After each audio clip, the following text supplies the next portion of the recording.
Amerika Birləşmiş Ştatları Arktikadan Cənubi Amerikayadək ərazilərə çıxış və təsir imkanlarından imtina etməyəcək. Vaşinqtonun yeni strategiyasında bu istiqamətdə detallar qeyd olunub. Hətta ölkənin hərbi qurumlarının prezidenti mühüm coğrafi məntəqələrdə hərbi və kommersiya çıxışını təmin məqsədi ilə variantlar təqdim ediləcək. Sənəddə diqqət mərkəzində qoyulan ərazilər isə Qrenlandiya, Meksika körfəzi və Panama kanalıdır. Strategiyada qeyd edilib ki, Ağ Ev bu istiqamətdə tədbirlər görəcək. Qərb yarımkürəsində Vaşinqtonun maraqlarının qorunmasına üstünlük veriləcək. ABŞ müttəfiqlərinə daha məhdud dəstək təklif edəcək. Vaşinqton strategiyasını dərc etdiyi bir vaxtda Danimarka Qrenlandiyanın müdafiəsini artırır. Qoşunlara adada döyüşə hazır olma əmri verilib. Təlimlər çərçivəsində sursatlar yerləşdirilib. Dəniz patrul gəmiləri Qrenlandiya ətrafında yerləşdirilib. F-35 qırıcı təyyarələri ilk dəfə olaraq ada üzərində patrul xidməti həyata keçirib. Bu plana əsasən ehtiyac yaranarsa əlavə qüvvə və imkanların tətbiqinə imkan verilir. Hətta İsveçdən hərbi dəstək də istənilib. Məlumata görə ABŞ-nin mümkün hərbi müdaxiləsi nəzərə alınaraq bu addım atılıb. Əgər hücum baş verərsə, Qrenlandiyanın müdafiə olunması barədə geniş siyasi konsensus işə düşəcək.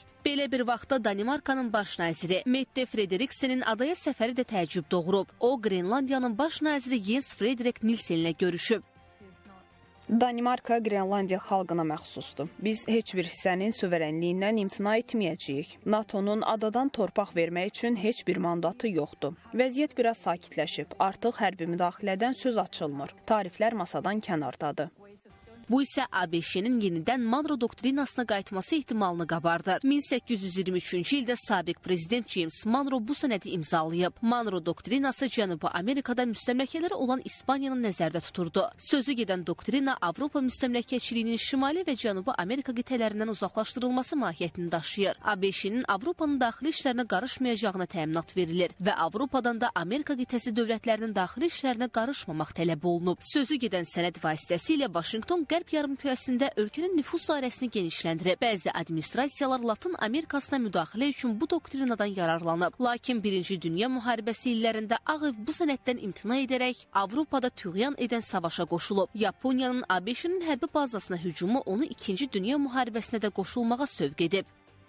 Monroe doktrinası əsasən böyük çomaq təhdidi idi. Yəni Avropaya mesaj verilirdi ki, bizim təsir bölgəmizdən uzaq durun. Bugün Monroe doktrinası deyiləndə daha çox belə bir məna başa düşülür. Əlimdə həm kökə, həm də çomaq var. Əgər kökəni qəbul etməsən, çomaqla üzləşəcəksən. Bu təsəvvür xüsusilə Theodore Rooseveltin 20-ci əsrin ilk 10 illiyindəki siyasətindən qaynaqlanır. Məhz həmin dövrdə ABŞ Panamanın Kolumbiyadan ayrılmasına dəstək verdi. Bununla da Panama ilə ayrıca müqavilə bağlayaraq iki okeana çıxış imkanı verən Panama kanalını inşa etmək məqsədini həyata keçirdi.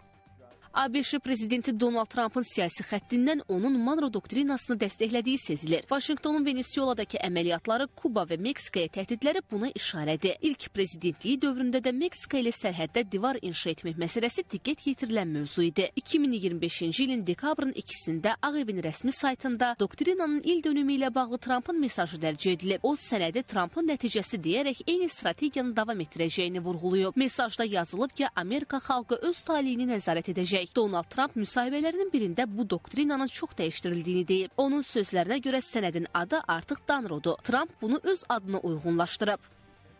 Bütün bunlar Monroe doktrinası qədər uzanırdı və bu böyük məsələdir. Amma biz onda çox şey əvəz etmişik. İndi buna Donroe sənədi deyirlər. Biz əvvəl bunu unutmuşduq. Lakin indi yaddan çıxartmırıq. Yeni milli təhlükəsizlik strategiyamıza əsasən Amerikanın qərb yarımkürəsindəki dominantlığı bir daha heç vaxt şübhə altına salınmayacaq.